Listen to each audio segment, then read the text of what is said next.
Salut à toi. Ferme les yeux une seconde, juste une. Imagine que tu ouvres ton téléphone et là, chaque mot qui défile est vrai. Pas de flou, pas de piège, juste une clarté qui te frappe comme un rayon de soleil après la pluie. Tu allumes la télé et les nouvelles sonnent juste comme une vieille chanson que tu connais par cœur. Même sur les réseaux, ce chaos bruyant, pris d'une honnêteté brute, ça te fait quoi cette idée? Ça te réchauffe, non? Mais ouvre les yeux maintenant. Ce monde, il n'est pas là. À la place, on patauge dans un brouillard de rumeurs, de mensonges qui galopent plus vite qu'un cheval sauvage sur les plaines de Podlachie. Et pourtant, au milieu de ça, il y a un jour, un seul, qui dit stop, on respire, on vérifie. Le 2 avril, le jean Spravdjania Faktouf, ce n'est pas juste une date, une promesse polonaise, un défi qui va te coller à la peau. Alors reste avec moi parce qu'on va plonger ensemble dans cette quête et crois-moi, tu vas vouloir entendre la suite. Vite, sur le double K, ta fenêtre grande ouverte sur l'âme polonaise.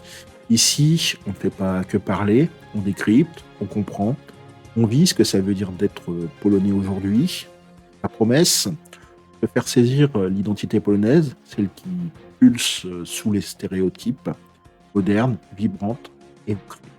Si tu as envie de rejoindre cette aventure, de faire partie de cette tribu qui cherche des repères dans un monde un peu perdu, alors tu es au bon endroit.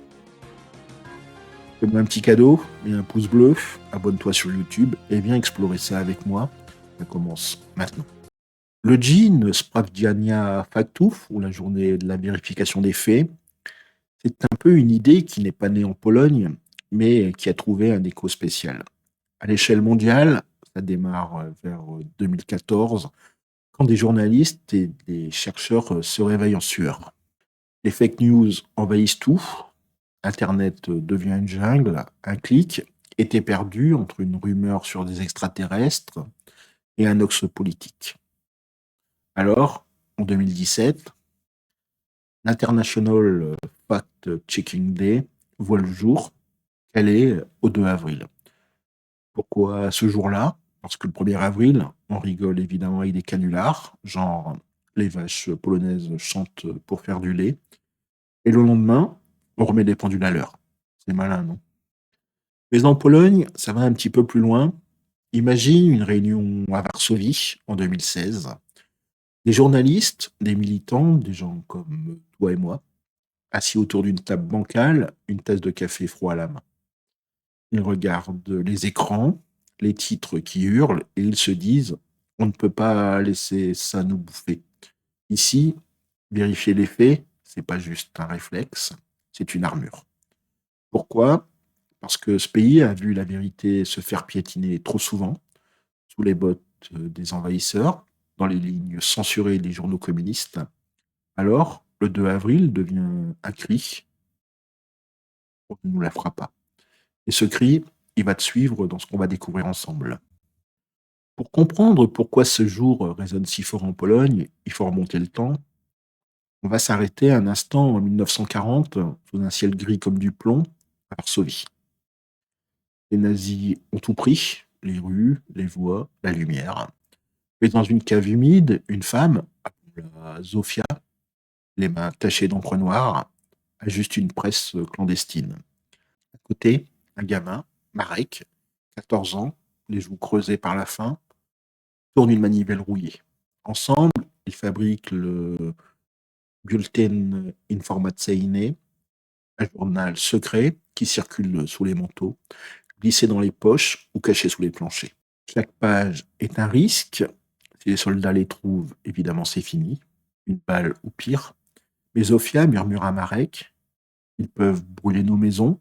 Ce bout de papier, c'est plus qu'un journal, c'est un souffle, une vérité qui refuse de crever dans le noir. Des milliers d'exemplaires passent de main en main. Un murmure qui dit, on est encore là, on sait ce qui se passe. Cette histoire, elle n'est pas la seule, remonte encore au XVIe siècle. Un homme, Nicolas Copernic, se tient dans une tour glacée à Frombork. Autour de lui, tout le monde croit que la Terre est le centre de l'univers, une vérité gravée dans la pierre, bénie par l'Église. Mais lui, il regarde les étoiles, sa plume tremble sur le parchemin, il calcule, il doute, il écrit. Non, c'est le soleil qui règne. Je te laisse imaginer le courage qu'il faut. Ses collègues le traitent de fou, les prêtres froncent les sourcils. Et Copernic, lui, ne plie pas. Il sait que la vérité, ça se gagne. Et quand son livre sortira plus tard, il secouera évidemment le monde. Un Polonais qui dit je vérifie, je prouve, j'avance. Et puis, saute dans les années 80, le communisme étouffe la Pologne, les journaux officiels mentent, les livres d'histoire sont réécrits. Mais dans les chantiers de Gdansk, un type barbu, l'air Wałęsa, grimpe sur une caisse. Autour de lui, les ouvriers fatigués, les mains calleuses, distribuent des tracts clandestins. Celui d'Arnocht n'est là, dans ce vacarme. Une radio pirate grésille, on ne croit pas leur fable, et petit à petit, le mur tombe.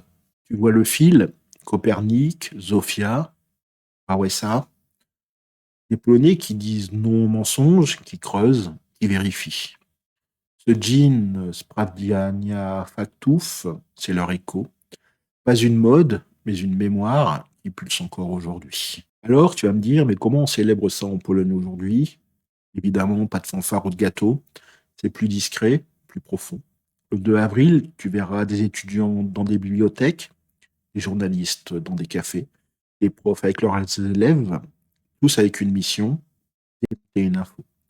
À Cracovie, des groupes comme Démagogue organisent des ateliers. Imagine une salle pleine, des tables couvertes de notes, et une fille, disons, Ola, qui lève la main. Attends, ce poste sur X, il vient d'où? C'est presque un jeu, mais sérieux. On vérifie des sources, on débat, on rit aussi, parce que certains mensonges sont tellement gros qu'ils en deviennent drôles. Dans les écoles, les gamins apprennent à poser des questions. À Varsovie, des podcasts comme celui-ci jaillissent pour dire soyons curieux, soyons malins. C'est une journée où la Pologne se regarde dans le miroir et se dit on est plus fort que ça. Ce jour, il dit tellement sur ce qu'être polonais veut dire aujourd'hui. On va creuser un petit peu ensemble ces valeurs qui coulent dans les veines du pays, des choses qu'on ne voit pas toujours au premier coup d'œil, mais qui font toute la différence. Tout d'abord, tu as la curiosité qui pourrait être imagée comme cette flamme têtue. Je te laisse imaginer un gamin tourougne assis sur un banc qui demande à son grand-père pourquoi ils disent ça à la télé. C'est vrai. Ici, on ne gobe pas, on questionne. Ça vient de loin, de Copernic qui grattait ses calculs, de ses profs qui cachaient des livres interdits sous le communisme. Être polonais, c'est avoir cette petite voix qui dit attends, vérifie.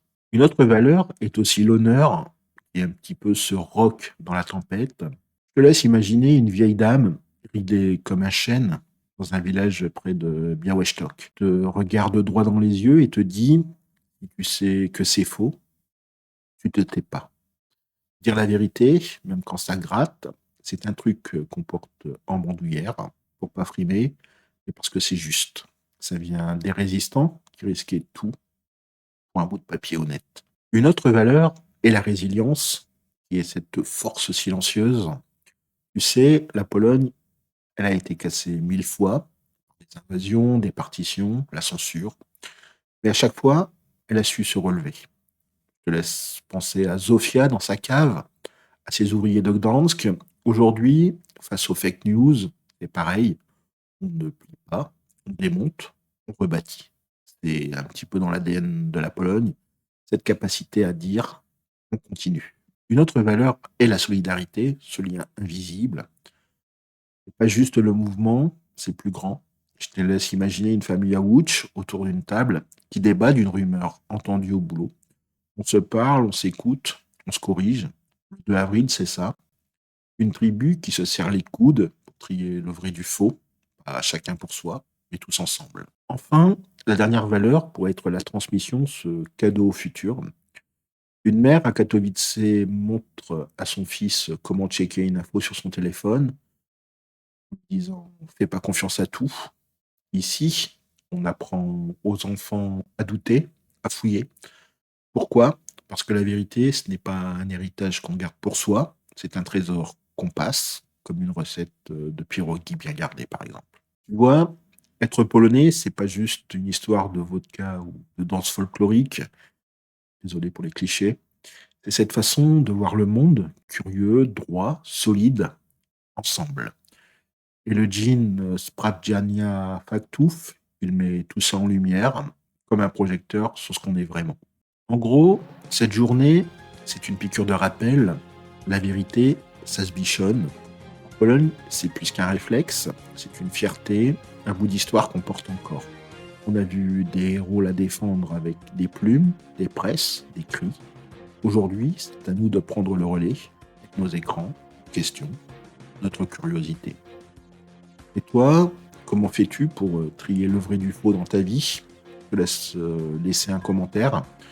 Contre moi, j'ai vraiment hâte de te lire.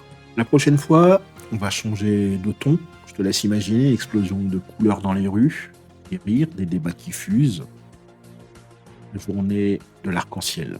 Une fête qui mélange joie et questions, qui montre une Pologne vivante, moderne et pleine de contrastes. Si ce voyage t'a plu, fais-moi un signe, mets un petit pouce bleu, abonne-toi sur YouTube, écoute un podcast avec le lien dans la description. On construit cette tribu ensemble, pas à pas, et chaque geste compte. Je te souhaite, en attendant, de passer une très bonne journée. Bienvenue, à demain, do jutra, à très bientôt, do zobaczenia.